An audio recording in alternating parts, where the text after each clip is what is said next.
Good day, my fellow students. Today we are looking at reactions of monosaccharides and classifications of polysaccharides. Please, I will plead your indulgence that before you listen to this video clip, please get your pen and your book, your BCA 313 note and your pen, and please take down as much as you can. Okay? Don't just look at this. Is not a skit. This is an academic video that you expected to watch and prepare yourself for your mid-semester exam and your main exam. All right, having said that, we are looking at reactions of monosaccharides and classifications of polysaccharides. A quick brief overview. Monosaccharides undergo this following reaction: 1. Dehydration reaction to form phosphorus. 2. Esterification reaction to form esters, example sugar phosphate, like glucose 6-phosphate. Another reaction is formation of hydrazone by reaction with phenylhydrazine. We call it osazone reaction. Another reaction that monosaccharides undergo is reduction reaction. They get the glucose or monosaccharides undergo reduction to form their corresponding alcohol. Example, glucose will be reduced to glucitol. Then ribose will be reduced to ribitol. So the name changes from OSE to TOL. Okay. Then another reaction that monosaccharides undergo is oxidation reaction. In this case, the aldehyde is oxidized to carboxylic acid. So when a monosaccharide is oxidized to its corresponding acid, it becomes a sugar acid. For instance, glucose is oxidized to gluconic acid, or it can be oxidized to glucuronic acid depending on the position where the oxidation takes place. If oxidation of glucose takes place at carbon 1, the corresponding sugar acid is called gluconic acid. So if glucose undergo oxidation at carbon 1, the product is gluconic acid. If glucose undergo oxidation at carbon 6, the product is glucuronic acid. Alright? Then if glucose undergo oxidation at both carbon 1 and carbon 6, the product is a glucaric acid or saccaric acid. Okay? Glucaric acid or saccaric acid. Take note of that. This is just a brief overview. Then let's go to the reaction proper. Look at this particular reaction. This is the oxidation of glucose. You can see the mild oxidizing agent oxidizing glucose into aldonic acid. Aldonic acid is the general name for all aldoses, that all the acids of aldoses. So to be specific, if the sugar here is glucose, as you can see, then its mild oxidizing will give rise to gluconic acid. If you do strong oxidizing agent, if you use a strong oxidizing agent to oxidize glucose, it will oxidize the glucose both at carbon 1 and at carbon 6, and it will now have 2 carboxylic group. Okay, and when glucose has 2 carboxylic group, it becomes a glucaric acid. It becomes what? Glucaric acid. So also glucose can undergo, like I said, it can undergo oxidation at carbon 6.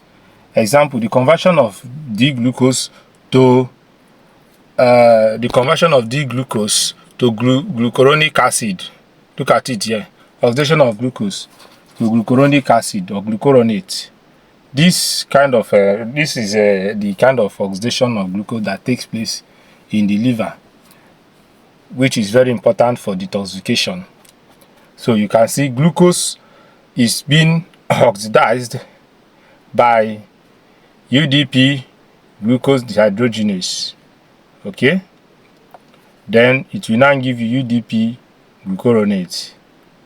So this oxidation will take place at carbon 6, and that is why it is forming glucuronate or glucuronic acid. So take note of that. So when glucuronidase now come in, it will remove the UDP and it becomes full glucuronate, D-glucuronate. So you can see, I can ask you in exam to write out the 3 oxidation reactions of glucose. I expect you to show me this. Just show me this. Tell me that 1, that D-glucose can be oxidized by either bromine water or copper sulfate or silver chloride or ammonium hydroxide to give you D-gluconic acid. This is mild oxidation. In this case, the oxidation is at carbon 1. You can also tell me that D-glucose can undergo oxidation at both carbon 1 and carbon 6 by strong oxidizing agent like HNO3, that is nitric acid, to give you glucaric acid or saccharic acid. Then you can also tell me that oxidation of glucose can take place at carbon 6 in the liver by the enzyme UDP glucose dehydrogenase. And that is what will happen here. So UDP glucose oxidized to UDP glucuronate. Alright, by this enzyme UDP glucose dehydrogenase, and then becomes UDP glucuronate. Then UDP glucuronate can now undergo further hydrolysis by glucuronidase to now give you D-gluconate.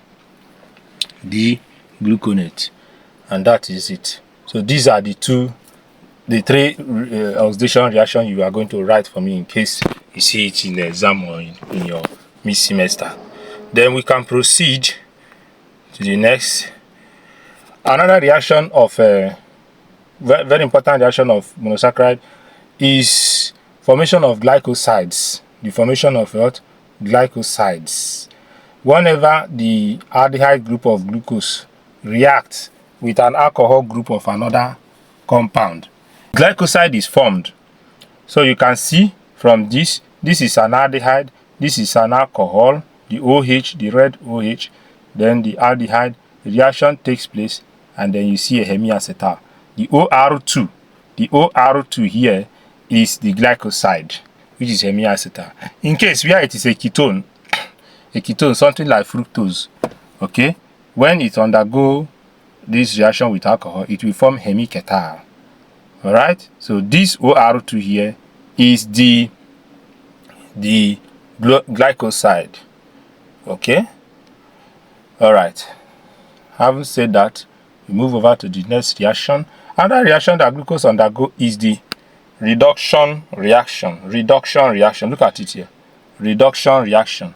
D-glucose can be reduced at the functional group, which is aldehyde, to give you an alcohol group by sodium borohydrate. So sodium borohydrate, when it's added, or methanol added to glucose, it will reduce it to glucitol. Another name for glucitol is sorbitol. So this is reduction of glucose. So I can ask you to write the reaction of reduction of glucose. Just write this exactly as it is this way. Alright, thank you very much. Then let's proceed. Then there is also what is called esterification reaction of glucose, which involves the replacement of the hydroxy group of glucose with Si group. Whenever the OH in glucose is replaced by an Si group, whether it is coming from a phosphor Si group or it's coming from another Si group, then it will give you an ester. Example is this is an example, typical example of esterification. See the D-glucose. Look at the OH that will react with the phosphoric acid. So when they react, you see the OH in the D-glucose will be replaced by the phosphate group, and then it will now form beta D-glucose 1-phosphate. See how it is replaced there. Alright, so look at it. See the circle where it is circled to show you how it is replaced. Alright, then another important reaction of glucose is condensation reaction. Two glucose molecules can react together in this form. Example, this is a typical condensation reaction or dehydration reaction. If glucose and fructose react together, the red OH there and then the OH in the fructose will join together and form water. Water will be formed, and then the new product, sucrose, will now be generated from this individual monosaccharides. So when glucose and fructose react, they form a glycosidic bond at 1 alpha 1 2 beta 1 2. So that is what will happen. You see it. So a glycosidic bond is formed here, alpha 1 2 glycosidic bond.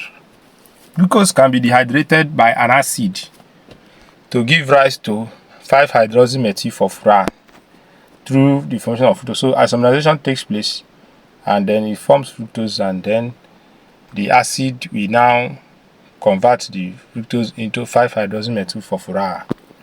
So this is also a dehydration reaction. Very, very important.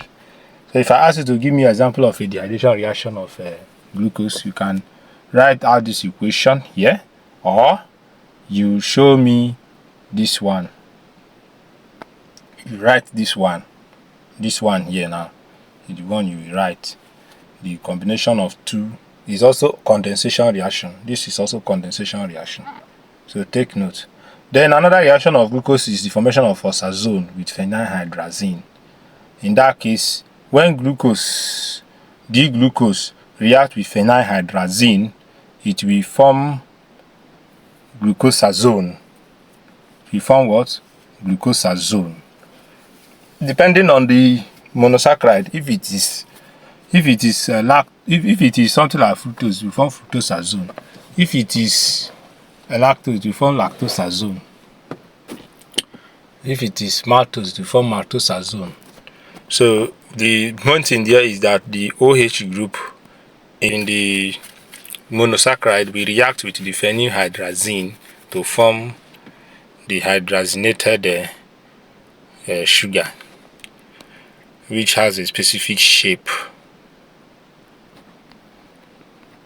Alright, so what of the reaction of disaccharide? The major reaction of disaccharide, example is sucrose, can be hydrolyzed by the enzyme sucrase to form glucose and fructose. So this is the hydrolysis. It's a hydrolytic reaction. A hydrolytic reaction, which is the kind of reaction that disaccharides undergo. You can see sucrose, when they are hydrolyzed with water, it gives rise to glucose and fructose. So the opposite is called condensation. If glucose and fructose join together, water will be formed, and then the sucrose will be formed. In that case, we call it condensation. But when it is in the reverse, where sucrose now, being the disaccharide, is being broken down into two monosaccharides, it is called hydrolysis. And in that case, water will be used. Water will be involved. Okay, so having said that, we move over to the next stage.